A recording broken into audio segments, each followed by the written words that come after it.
आज मुझे बहुत खुशी हो रही है आप सबके साथ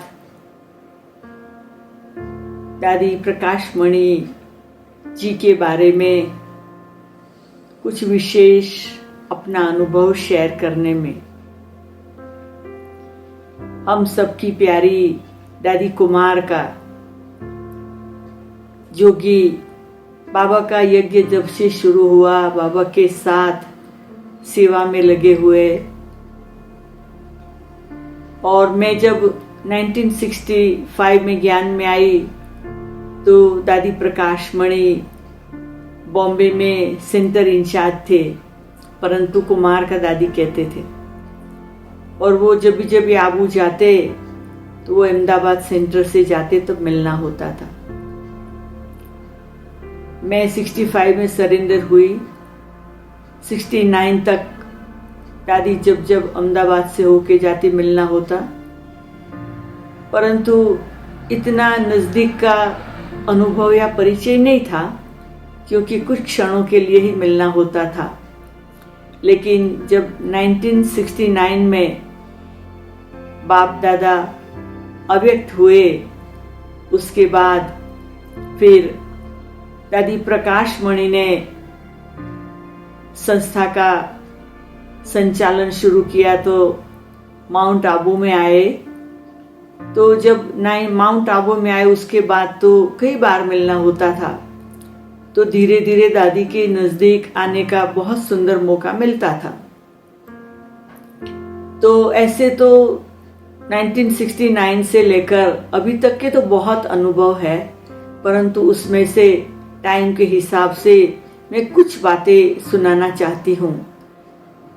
प्यारी दादी जी से क्या सीखा, मुझे याद आता है कि 1971 में जब भी सब मुख्य टीचरों की मधुबन में भर्ती हुई तो उसमें मुझे भी शामिल होने का मौका मिला, क्योंकि मैं भी सरेंडर टीचर बन गई थी, पर सब में छोटी थी।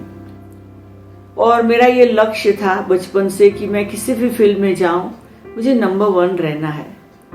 तो स्कूल के बाद, कॉलेज के बाद अभी ये भगवान की स्कूल में आई, तो 2 मास की भर्ती के बाद अव्यक्त बाप दादा ने 50 टीचर्स के बीच में मुझे नंबर 1 दिया। तो मुझे इतना अंदर में होता था, भगवान ने भी मुझे नंबर 1 दिया तो मुझे कितना ध्यान रखना पड़ेगा। उसके बाद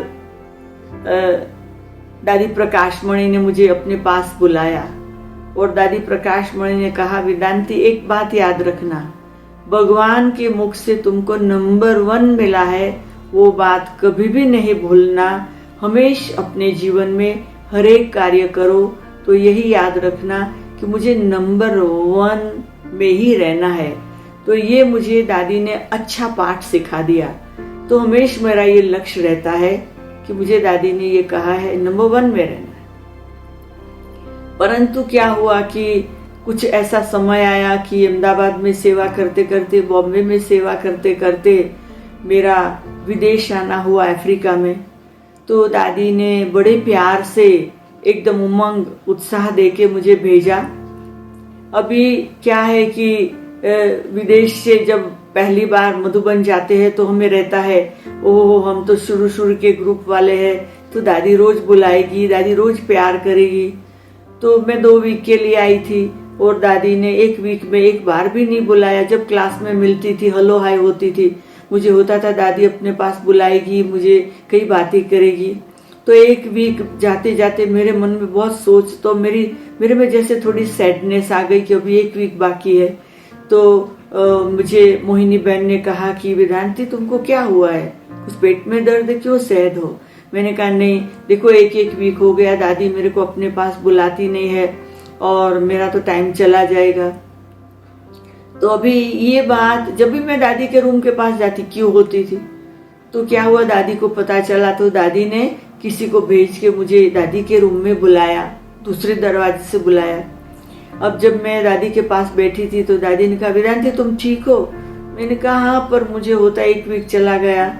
तो दादी ने कहा, अरे देखो एक बात याद रखो, ये बाहर जो क्यू खड़ी है ना, वो सारे प्रॉब्लम को सॉल्व करने लगे। हर एक को अपने अपने डिपार्टमेंट की अपनी जिम्मेदारी में कई प्रॉब्लम है, तो वो आए हैं तो दादी उनको मिलके उनको सॉल्यूशन देती है। अब बताओ तुमको क्या प्रॉब्लम है?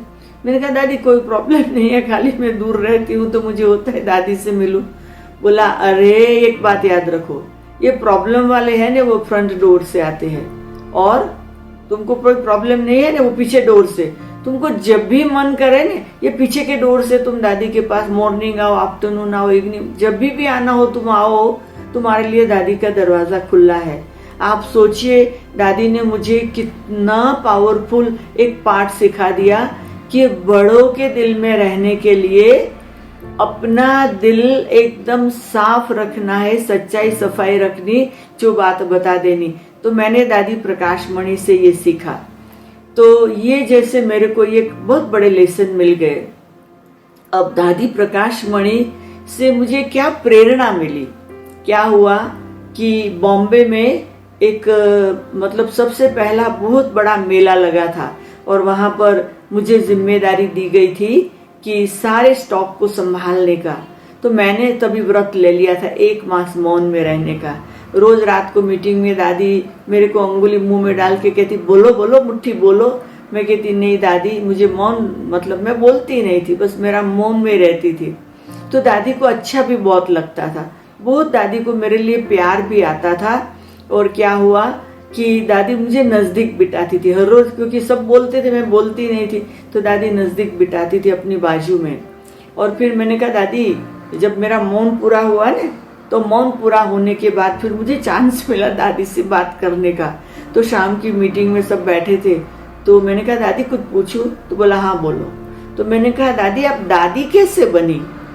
तो दादी ने मुझे इतना सुंदर एक्सप्लेनेशन के साथ आधे घंटे का क्लास कराया, जो सब बैठ के सुनते रहे। दादी ने कहा देखो दादी जब से सरेंडर हुई बाबा के पास, तो 3 शब्द याद रखे, त्याग, तपस्या और सेवा। तो दादी और कुछ नहीं देखती, किसी को नहीं देखती, कोई सिचुएशन नहीं देखती, बस दादी यही याद रखती कि मुझे सब बात में त्याग करना है, मुझे तपस्वी मूर्त बन के रहना है, और मुझे जो भी प्रकार की जैसे यज्ञ में सेवा मिले वो मुझे करनी है। तो मुझे दादी से ये पाठ मिल गया, क्योंकि उसके बाद ही मेरा विदेश में जाने का हुआ। तो विदेश में जाने के पहले ही मुझे अफ्रीका आने के पहले जैसे दादी से ये एक पक्का पाठ मिल गया कि त्याग, तपस्या, सेवा ये याद रखना है। तो बस मुझे ये याद रहता। तो दादी से मुझे ये बहुत सुंदर प्रेरणा मिली।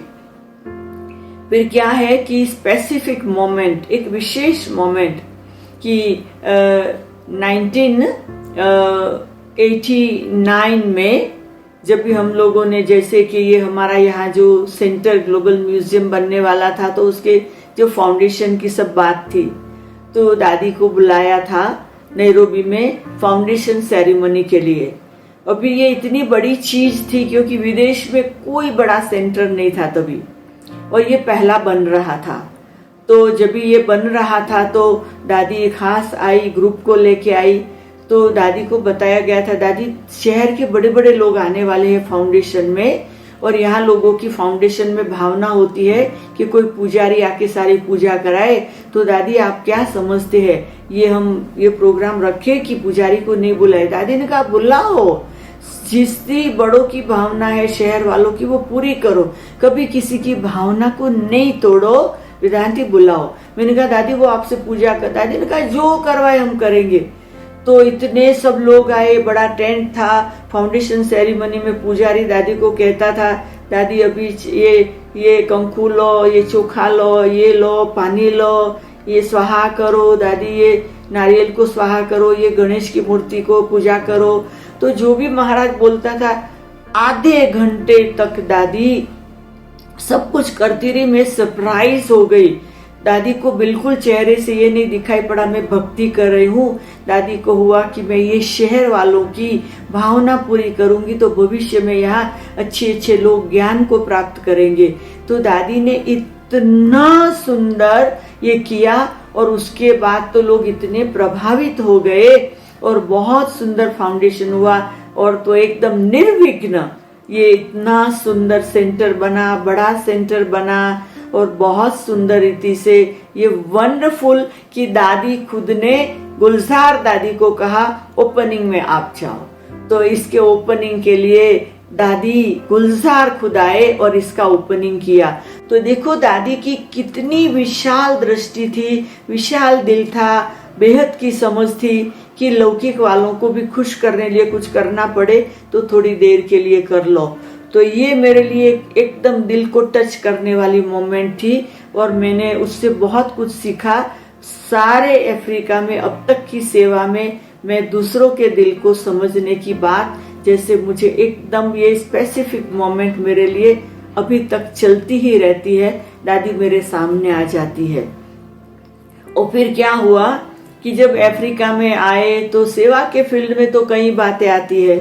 तो कभी कोई रुकावट, कोई विघ्न आता है। तो जब भी कोई रुकावट, कोई विघ्न, कोई प्रॉब्लम आया तो दादी को इन्फॉर्मेशन मधुबन में मिली। अभी वहां इन्फॉर्मेशन के बाद वहां क्या होता हमें मालूम नहीं, पर मुन्नी बहन ने हमको बाद में बताया कि दादी रात रात को 2 बजे उठ के दरवाजा खोल के बाहर पैसेज में वॉक करती थी 15-20 मिनट।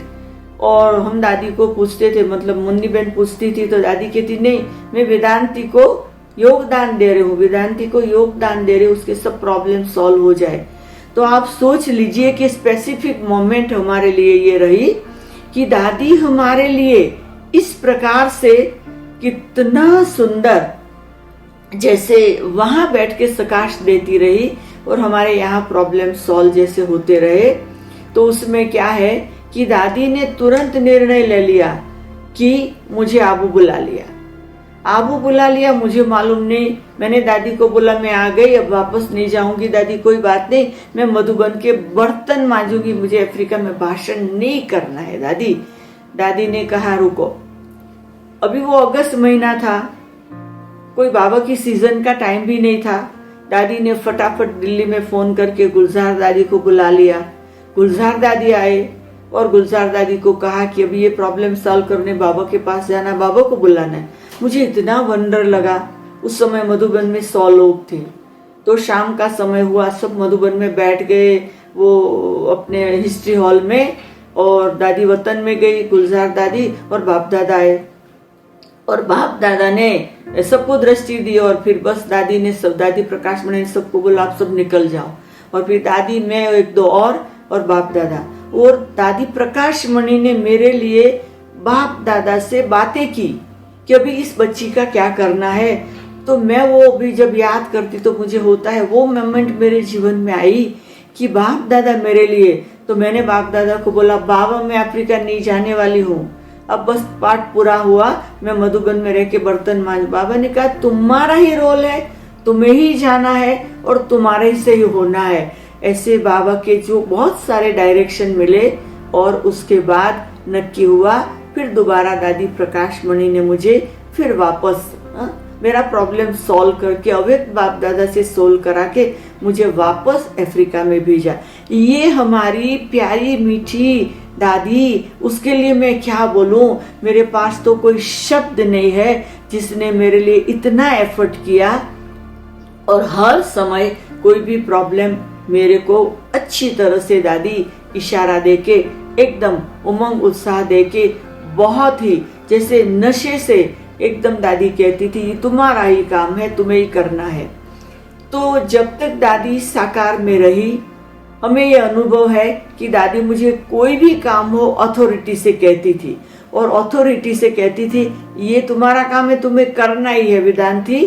तो क्या मैं आपको बताऊं कि ऐसा वंडरफुल रोल रहा मेरा दादी के साथ कि मेरे पास तो इतनी गहरी कहानियां हैं, परंतु समय के हिसाब से तो मैं आज इतना ही कह सकती हूँ। मेरी प्यारी दादी मेरे साथ थी, मेरे साथ है और मेरे साथ रहेगी। थैंक यू सभी सुनने वालों को। मेरी प्यारी दादी प्रकाश मणि के साथ के मेरे कुछ अनुभव, स्टोरियां, प्रेरणा, लेसन। ओम शांति।